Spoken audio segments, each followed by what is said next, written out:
Hello everyone, welcome back to DGON Esports. I'm here with FBI from 100 Thieves. They finished their group stage, they get the win over CFO, have probably one of the best performances North America had against one of the LPL squads, but fell just a little bit short there, and then closed it out against Gen G. That was a quick one. We got the word kill, it was worth. We got the Felios kill. Just kind of talk me through this final day, because it was a big one. Yeah, I think coming into this last day, obviously we knew we were in a very tough position to make it out of the group, and I think we just came in with the mindset to just play each game as it comes and try to make North America proud. But that last one, I think, probably leaves a sour taste in everyone's mouth, and I apologize for that. And yeah. When it came to CFO, just coming on in with the draft that you had, like what were the thoughts going against this squad that was a surprise loss in week one, coming into week two? What were the thoughts against them? Yeah, I think in the CFO game, the first game, I feel like it wasn't too much about draft. I think in terms of our decision making and play in the game was the major problem. So we just went in and had an idea of drafting standard stuff, and yeah, I think we just played much better in that game. Yeah, which led you to game two. Before game two, unlike the two North American squads earlier, you had a break in between. Did the break bother you guys? Did it set you up for what was coming next against RNG? Not too much. I think it was kind of whatever. We just chilled to watch the Gen G CFO game and then just went back on stage. And so let's talk about it. It was a great setup. It felt like, this is what I was going to say before we went on camera. I finally understood what it was like when Dom always complains, or like Monty and LS always complain, like, hey, teams aren't doing the right things. Whereas now, it was every time you guys made a decision, it felt like it was fully thought out. You guys made the trade, you got the first Drake, but then didn't force the second Drake because of the wave state. And you're like, well, wave state should be better, but it's not. And then, you gave up that Drake. And every time clearing out vision, it felt like this was great league. What was it like in the game, knowing that the tournament lives were on the line? Yeah, I think we were pretty happy with the draft that we ended up with. I think we played the early game decently. We made a critical error at the Raptors. I think we overextended trying to go for the Raptors when Silver was moving. Yeah.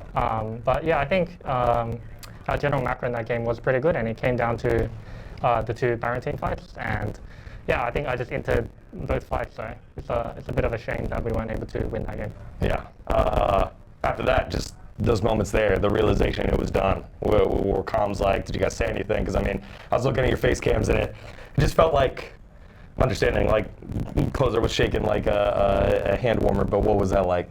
Yeah, it always sucks knowing that you're eliminated from the tournament, and I think it's never easy, and we just wanted to play the last game.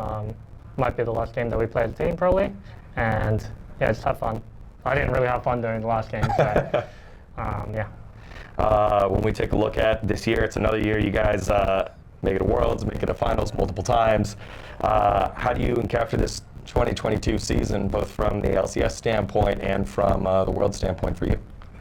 Yeah, I think for me, on an individual level and personally, I feel like I've taken a few steps back, which is pretty disappointing. My play throughout the year was not great, and obviously our Worlds just got blasted by Gen G. So yeah, it's pretty sad to take steps back, and I'm going to just use this off-season to recover and do better for next year. I mean, Ruler, one of the best AD carries in the world, so that's always a big bar to, I guess, raise yourself again. So I guess the question is, what did you take from these lessons to learn from it? Like, what are you learning from?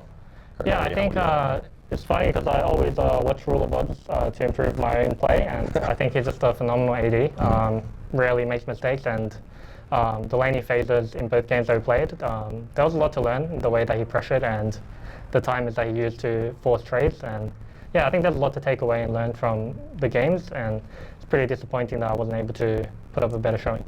When it comes to the fans here, just because I was pretty vocal about how week one, this was not an LCS, this was not an NA Worlds, it was very much LCK and LPL focused. Week two, I'm not sure how much you could hear from this fan group. It was very, like, more than majority 100 Thieves fans. What do you have to say to the fan participation here in week two, and also the fans throughout the year? Yeah, I would just like to say thank you to all the fans who supported us. We definitely felt the love, even though we weren't playing well and we were dropping a lot of games. So really appreciative that the NA fans here in New York supported us the whole way and showed us love despite the results that we put up. So thank you, and hope you guys enjoy watching the rest of Worlds, and good luck to Rogue, I guess. Yeah, it's been fantastic getting to know you over the years, and especially, you always been so candid and so open, so thank you very much, man. Thank you. I appreciate it. All right, y'all, that does it for this episode. We will have more content over at Degon Esports.